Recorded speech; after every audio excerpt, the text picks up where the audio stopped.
السلام علیکم۔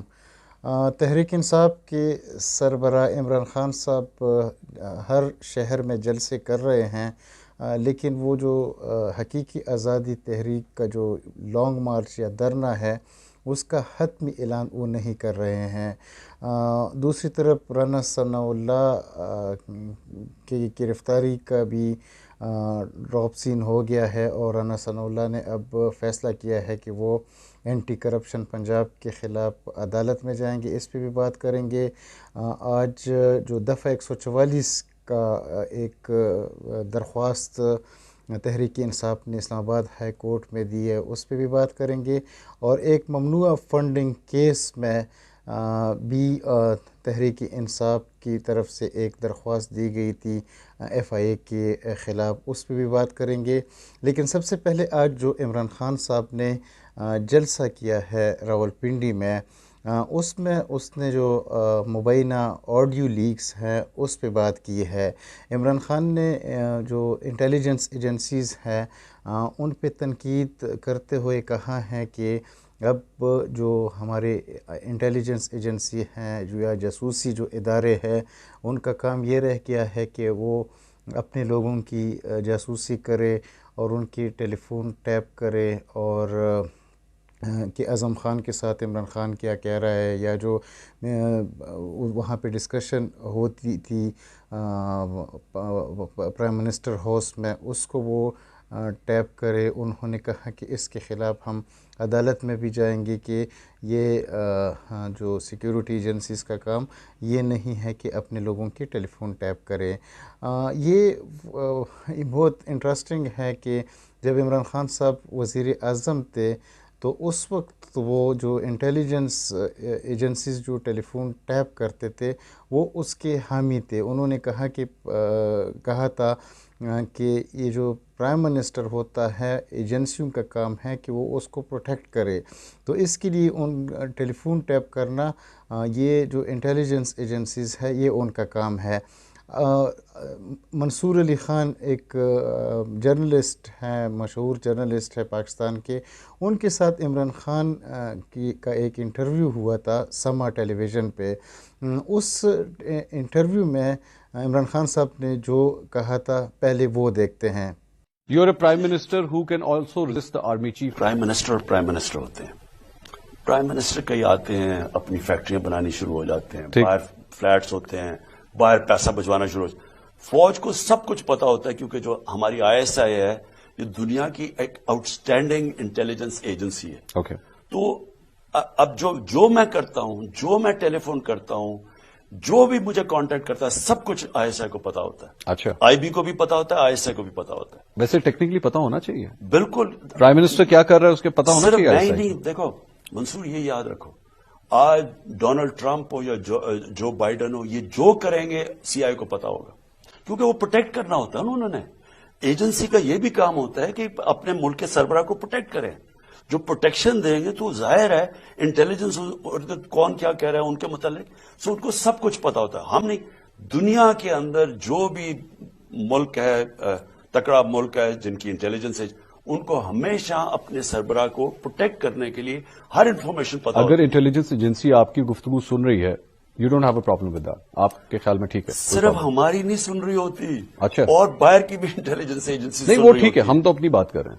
نہیں دیکھیں نا، پہلے یہ کلیئر ہو جائے جی، کہ اگر آپ پرائم منسٹر ہیں، میں آئی ایس آئی کہہ دوں میرا کام ہے آپ کو پروٹیکٹ کرنا، ہاں، کیونکہ انٹیلیجنس سے پروٹیکشن ہوتی ہے۔ میں یہ ضرور کہوں گا کہ میری باتیں تو مت سنیں خدا کے لیے، مطلب میں اگر کوئی کسی سے کوئی اپنی وہ تو دیکھیں نا، ان کو یہ پتا ہوگا کہ کون آپ کو مجھے پتا ہوگا کون آپ کو کال کر رہا ہے، ٹھیک ہے، کس وجہ سے کر رہا ہے، تو یہ پتا ہوتا ہے۔ اوکے، لہٰذا مجھے یہ بھی پتا ہوگا کہ آپ جب پیسہ چوری کر کے باہر ملک سے لے کے جا رہے ہیں، آپ کے بڑے بڑے محلات بنے ہوئے، مجھے سب پتا ہوگا۔ اچھا، سو ان کو پرابلم کیا آتا ہے، کیونکہ یہ کمپرومائز لوگ ہوتے ہیں، ان کا صرف یہ اپنی اسٹیبلشمنٹ سے نہیں ڈرتے، اچھا، یہ امریکہ سے بھی ڈرتے ہیں، یہ انگلینڈ سے بھی ڈرتے ہیں۔ وہ کیوں ڈرتے ہیں؟ کیونکہ ان کو بھی پتا ہوتا ہے کہ ان کے پیسے جو پڑے ہوئے، کام ہوتا ہے کہ اپنے ملک کے سربراہ کو پروٹیکٹ کریں۔ جو پروٹیکشن دیں گے تو ظاہر ہے انٹیلیجنس کون کیا کہہ رہا ہے ان کے متعلق، سو ان کو سب کچھ پتا ہوتا ہے۔ اس انٹرویو میں عمران خان صاحب نے کہا ہے کہ انٹیلیجنس ایجنسیوں کا یہ ذمہ داری ہے کہ وہ جو پرائم منسٹر ہے اس کے ٹیلی فون وہ کرے، ٹیپ کرے. لیکن اب جب ان کے اپنے ٹیلی فون ٹیپ ہونا یا ان کی آڈیو ریلیز ہونا شروع ہو گئی ہے تو انہوں نے ایجنسیوں پہ تنقید کرنا شروع کر دیے ہیں. حالانکہ جب شہباز شریف اور مریم نواز کی جو پہلی آڈیو لیک ہوئی تھی جس میں وہ مریم نواز کی داماد کی مشینری کی بات ہو رہی تھی کہ آدھی مشینری انڈیا میں ہے اور آدھی پاکستان میں ہے، تو اس کے لیے اس جو شہباز شریف کی پرنسپل سیکرٹری ہے یا کوئی اور بیوروکریٹ تھا پرائم منسٹر ہاؤس میں، اس کی آڈیو لیک ہو گئی تھی. تو اس وقت عمران خان نے جلسے میں کہا تھا کہ یہ دیکھو مریم نواز اپنے داماد کے لیے فیور لے رہی ہے. یعنی جب پی ایم ایل این کی آڈیو لیک ہو رہی تھی تو اس وقت عمران خان صاحب نے ان کو پبلکلی کہا تھا کہ یہ مطلب وہ اس پہ اپنا پالیٹکس کر رہے تھے. لیکن جب اس کی اپنی آڈیو لیک ہو گئی تو وہ انٹیلیجنس ایجنسی پہ انہوں نے کرٹیسزم کرنا شروع کر دیے ہیں. عمران خان صاحب کو یا پی ٹی آئی کو دوسری جو آج ناکامی کا سامنا کرنا پڑا وہ رانا ثناء اللہ صاحب کی گرفتاری ہے. رانا ثناء اللہ صاحب کی گرفتاری کے لیے اینٹی کرپشن پنجاب کی ٹیم 2 دفعہ اسلام آباد آئی ہے، لیکن اسلام آباد میں ان کو پولیس اسٹیشن جو ہے مارگلہ پولیس اسٹیشن وہاں پہ پہلے ان کو بتایا گیا کہ جو ایڈریس ہیں رانا ثناء اللہ کا وہ فیصل آباد کا ہے، اس لیے وہ یہاں پہ ہمارے حدود میں نہیں رہتے. تو اس کے بعد وہ ٹیم دوبارہ چلی گئی جو جج ہے اس کے پاس کہ ہمیں اسلام آباد پولیس نے اس میں کوپریشن نہیں کی. پھر اسلام آباد پولیس کا بھی اس کے اوپر ایک رد عمل آیا ہے. انہوں نے کہا ہے کہ ہم نے جو اینٹی کرپشن اسلام آباد ہیں ان سے جو ڈاکومنٹس تھے وہ مانگے تھے، لیکن انہوں نے وہ جو ریکوائرڈ ڈاکومنٹ ہیں وہ نہیں دیے ہیں. تو جج نے بھی برہمی کا اظہار کیا ہے کہ کیا میں نے تو آپ لوگوں کو وارنٹ گرفتاری جاری کیے ہیں، ابھی یہ آپ لوگوں کا کام ہے کہ اس بندے کو آپ اریسٹ کریں. لیکن یہ ابھی اطلاع آ رہی ہے کہ ایک خبر چلی ہے کہ جو رانا ثناء اللہ ہے انہوں نے فیصلہ کیا ہے کہ وہ اپنی جو گرفتاری ہے وہ عدالت میں چیلنج کریں گے. تو ابھی تک جو اس کی وارنٹی گرفتاری جاری ہو گئی تھی اس میں رانا ثناء اللہ کو اینٹی کرپشن نے ابھی تک گرفتار نہیں کیا، بلکہ انہوں نے آج کہا ہے کہ وہ اس کو عدالت میں وہ کریں گے، چیلنج کریں گے. دوسری جو آج ایک درخواست اسد عمر جو پاکستان تحریک انصاف کی جنرل سیکرٹری ہے اس نے اسلام آباد ہائی کورٹ میں جمع کی تھی دفعہ 144 کے خلاف. اور آج بابر اعوان صاحب جو پی ٹی آئی کی وکیل ہے وہ اسلام آباد ہائی کورٹ میں پیش ہوئے. تو انہوں نے اپنا جو وہ تھا موقف یہ اختیار کیا اس درخواست میں کہ دفعہ 144 چونکہ ہم پرامن احتجاج کر رہے ہیں اس لیے دفعہ 144 جو ہے یہ انگریز کے زمانے کا قانون ہے، اس لیے اس کو ختم کر دینا چاہیے. اس پر چیف جسٹس اسلام آباد ہائی کورٹ جسٹس اطہر من اللہ صاحب نے کہا کہ صوبہ پنجاب اور صوبہ خیبر پختونخوا میں چونکہ پی ٹی آئی کی حکومت ہے تو وہاں پہ کیا آپ لوگ یہ دفعہ 144 کا نفاذ نہیں کرتے. اس پر انہوں نے کہا کہ چونکہ یہ پی ٹی آئی کی درخواست نہیں ہے بلکہ ایک سابق ایم این اے جو ہے اسد عمر نے یہ درخواست دی ہے، جس پر چیف جسٹس نے کہا کہ اسد عمر ابھی بھی ایم این اے ہیں، ان کو سابق کہنا غیر مناسب ہے کیونکہ قومی اسمبلی سے اس کا استعفیٰ منظور نہیں کیا گیا ہے. پھر چیف جسٹس نے ان سے کہا کہ چونکہ پنجاب میں بھی آپ کی حکومت ہے اور خیبر پختونخوا میں بھی آپ لوگوں کی حکومت ہے تو یہ بہتر ہے کہ وہاں کی اسمبلیوں سے آپ لوگ اس دفعہ 144 کی قانون کو ختم کریں.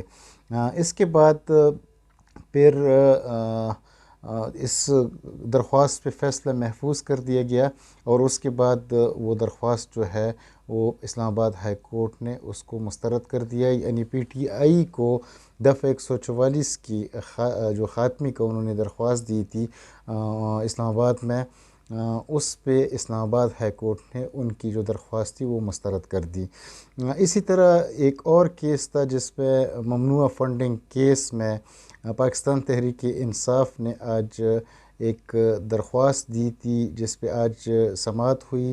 اس میں انہوں نے کہا تھا، عدالت سے درخواست کی تھی کہ جو فیڈرل انویسٹیگیشن ایجنسی ہے FIA، وہ پہلے چونکہ بینکنگ سیکٹر میں اس سے انکوائری کر رہی ہے، لیکن اب ان کا سائبر کرائم جو ونگ ہے وہ نامنظور.com جو PTI کی کوئی ایک ویب سائٹ ہے اس کے خلاف بھی انہوں نے تحقیقات شروع کی ہے۔ تو اس لیے انہوں نے عدالت سے استدعا کی تھی کہ اس پہ اسٹے آرڈر دیا جائے۔ تو پھر عدالت نے ان سے پوچھا کہ یہ وہی کیس ہے جس کی تاریخ 19 اکتوبر کو مقرر ہے، تو PTI کی جو وکیل تھے اس نے کہا کہ یہ وہی وہ ہے۔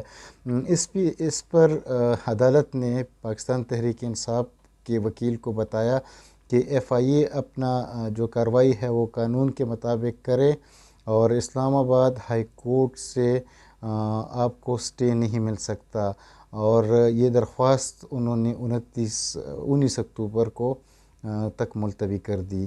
یعنی 3 جگہوں پہ پاکستان تحریک انصاف کو ناکامی کا سامنا کرنا پڑا ہے آج، اور آج کا دن پاکستان تحریک انصاف کے لیے ایک اچھا دن نہیں تھا جہاں تک پاکستان کی ملک کی سیاسی صورتحال کا تعلق ہے۔ تو حکومت بھی آج رانا ثناء اللہ جو وزیر داخلہ ہے اس نے کہا ہے کہ ہمیں سب کچھ پتہ ہے کہ عمران خان صاحب نے کہاں سے آنا ہے، GT روڈ کے ذریعے سے آنا ہے، کنٹینر پہ بیٹھ کے۔ انہوں نے کہا کہ حکومت سب کچھ ان کو علم ہے کہ لانگ مارچ کب شروع ہوگا، بلکہ رانا ثناء اللہ نے کہا ہے کہ 12 اکتوبر سے 17 اکتوبر کے درمیان کسی وقت بھی عمران خان صاحب لانگ مارچ کا اعلان کر سکتے ہیں۔